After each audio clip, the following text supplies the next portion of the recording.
قرآن مجید میں اللہ تعالیٰ فرماتے ہیں کلوا واشربوا ولا تسرفوا انہ لا يحب المسرفین، الاعراف 31۔ کھاؤ پیو لیکن اسراف نہ کرو کیونکہ اللہ اسراف کرنے والوں کو پسند نہیں کرتا۔ نبی صلی اللہ علیہ وسلم نے فرمایا کھاؤ اور پیو اور پہنو اور صدقہ کرو لیکن اسراف نہ کرو اور تکبر نہ کرو، یعنی کھانے پہ بھی فخر نہ کرو اور اسی طرح لباس پر بھی نہیں، کیونکہ کھانا پینا لباس یہ چیزیں ہیں جن کی وجہ سے لوگ اپنے آپ کو دوسروں سے بڑا سمجھنے لگتے ہیں، اگر کسی کو یہ نعمت دوسروں کے مقابلے میں زیادہ ملی ہو۔ کھانے پینے میں سادگی۔ حضرت انس فرماتے ہیں میں نہیں جانتا کہ نبی صلی اللہ علیہ وسلم نے کبھی پتلی روٹی دیکھی ہو، چپاتی، یہاں تک کہ آپ اللہ سے جا ملے، اور نہ آپ نے کبھی مسلم بھنی ہوئی بکری دیکھی کہ پوری کی پوری بکری ایک ہی طرح تیار کر دی جائے کھانے کے لیے۔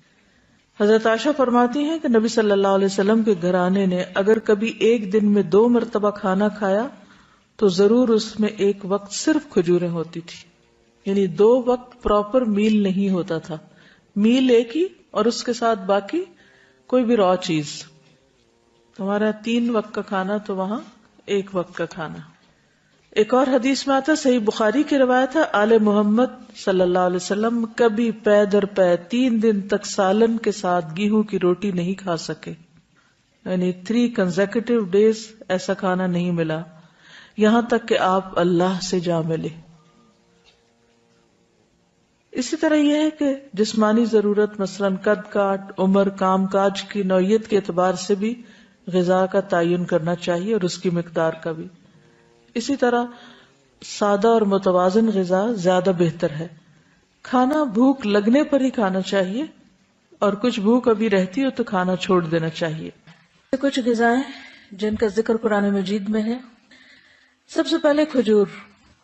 اس کے اندر ایسے اجزاء پائے جاتے ہیں کہ اگر آپ 1-2 کھجوریں بھی روزانہ کی کھا لیں تو جسم کی دردیں جس کا اکثر لوگ شکار رہتے ہیں، یا پھر بڑھاپے میں بہت سی چیزوں کی جب کمی ہو جاتی ہے جسم کے اندر تو بہت سے لوگ صرف دردوں کی شکایت کرتے ہیں، تو اس میں بھی اس کا بہت فائدہ ہے۔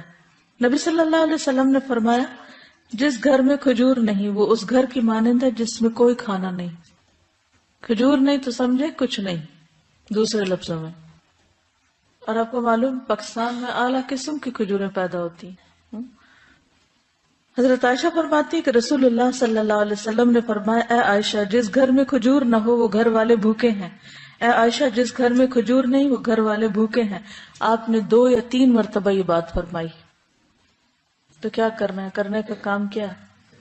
کھجوریں لا کے رکھنی ہے۔ جب کچھ اور نہ کھانے کو ملے تو صرف کھجور ہر چیز کی کمی پوری کر دیتی ہے۔ کھجور کے ساتھ ککڑی کا استعمال، عبداللہ بن جعفر کہتے ہیں کہ میں نے نبی صلی اللہ علیہ وسلم کو تازہ کھجور ککڑی کے ساتھ کھاتے دیکھی، یعنی اگر آپ کھجور کے ساتھ کھیرا شامل کر لیں، بس صبح میں اگر آپ نے دودھ کھجور لیا اور اگر صبح نہیں آپ کھاتے دوپہر میں لیتے ہیں تو بہترین سنیک ہے، دوپہر کے کھانے کا کام کر سکتے۔ حضرت عائشہ کہتی کہ میری والدہ مجھے موٹا کرنے کی تدبیر کرتی تھی تاکہ میری رخصتی کر کے رسول اللہ صلی اللہ علیہ وسلم کی خدمت میں روانہ کرے، لیکن یہ مقصد کسی تدبیر سے حاصل نہ ہوا، حتیٰ کہ میں نے کھجوروں کے ساتھ ککڑی کھائی تو میں انتہائی متناسب انداز کی فربہ ہو گئی، یعنی کہ اچھی فزیک ہو گئی۔ تربوز اور تازہ کھجور۔ حضرت عائشہ کہتی ہے کہ رسول اللہ صلی اللہ علیہ وسلم تربوز اور تازہ کھجور ملا کر کھایا کرتے تھے اور فرماتے تھے ہم اس کی گرمی کا علاج اس کی ٹھنڈک سے اور اس کی ٹھنڈک کا اس کی گرمی سے کرتے ہیں، یعنی تربوز جو ہے وہ کھانے میں ٹھنڈا ہوتا ہے اور کھجور گرم ہوتی ہے، تو ان کو جب ملا کے کھایا جاتا ہے تو کوئی نقصان نہیں ہوتا، جو عام طور پہ بعد میں لوگ کہتے ہیں گرمی لگ گئی اور ٹھنڈ لگ گئی۔ ایک صحابی سے مروی ہے کہ نبی صلی اللہ علیہ وسلم نے کچی اور پکی کھجور اور کشمش اور کھجور سے منع فرمایا، ان کو جمع نہیں کرنا چاہیے، کیونکہ کشمش جو ہوتی ہے وہ بھی گرم ہوتی، اور اگر کھجور کھائیں تو ان 2 چیزوں کو ملائیں نہیں، یعنی اگر آپ کوئی کھانا بنا رہے ہیں کچھ، کیونکہ ہمارے یہاں بعض ریسیپیز ایسی ہوتی ہیں کہ اس میں دنیا بھر کی چیزیں اکٹھی کر دی جاتی ہیں تو بعض اوقات تو صحت کے لیے نقصان دہ ہوتی ہیں۔ دوسری چیز ہے انار۔ حضرت علی فرماتے ہیں کہ انار کو اندر والے چھلکے سمیت کھایا کرو کیونکہ یہ معدے کی بیماریوں کا علاج ہے. ہم عام طور پہ صرف اس کا پھل نکال کے کھا لیتے اور باقی سب چیزیں ویسٹ کر دیتے ہیں. تو اندر کا چھلکا کون سا ہوتا ہے؟ وہ وائٹ وائٹ اسٹف جس کے اندر دانے لگے ہوتے ہیں. انار بھی جنت کا پھل ہے اور اس میں بھی بہت سارے فائدے ہیں. زیتون، قرآن مجید میں اللہ تعالیٰ نے انجیر اور زیتون کی قسم کھائی، والتین والزیتون. ان کے فوائد کے پیش نظر روزانہ کم از کم 1 انجیر، 1 زیتون اور خالص زیتون کے تیل کا 1 چمچہ استعمال کرنا فائدہ مند ہے. جسمانی توانائی اور دماغی قوت کے لیے زیتون کے تیل کی مالش بھی یعنی مساج بھی فائدہ مند ہے.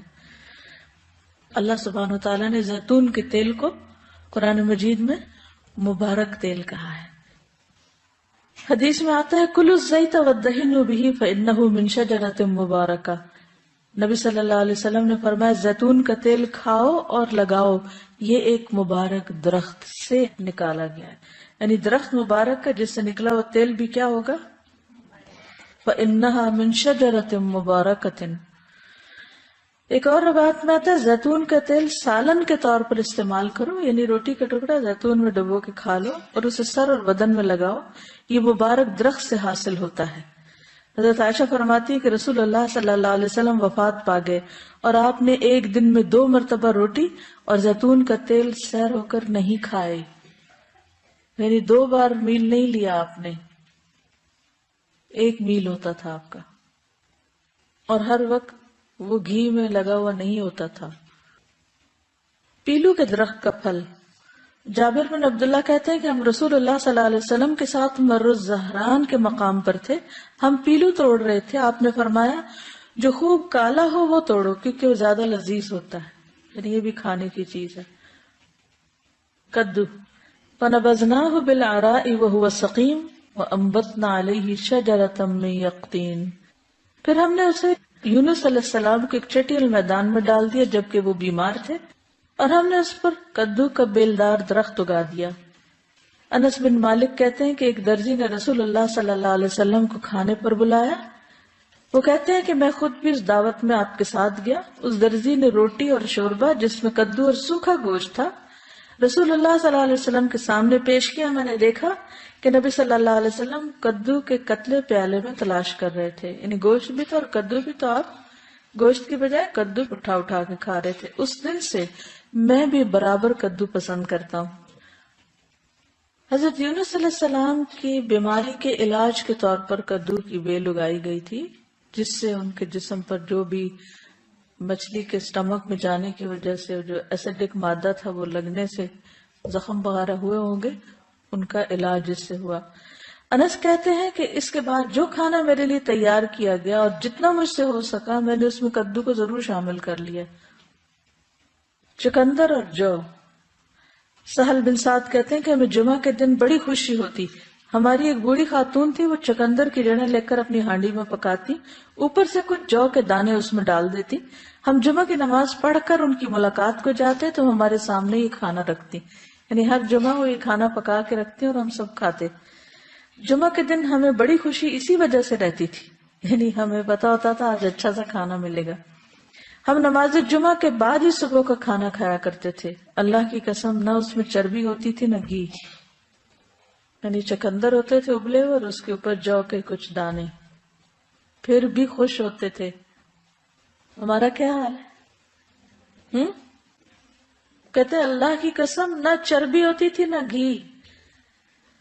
اگر ہمیں کبھی بیماری میں بھی کبھی علاج کے طور پر بھی ایسی سبزی کھانے کو ملے تو ہم اپنے آنسو سے اس کو بھگو دیں.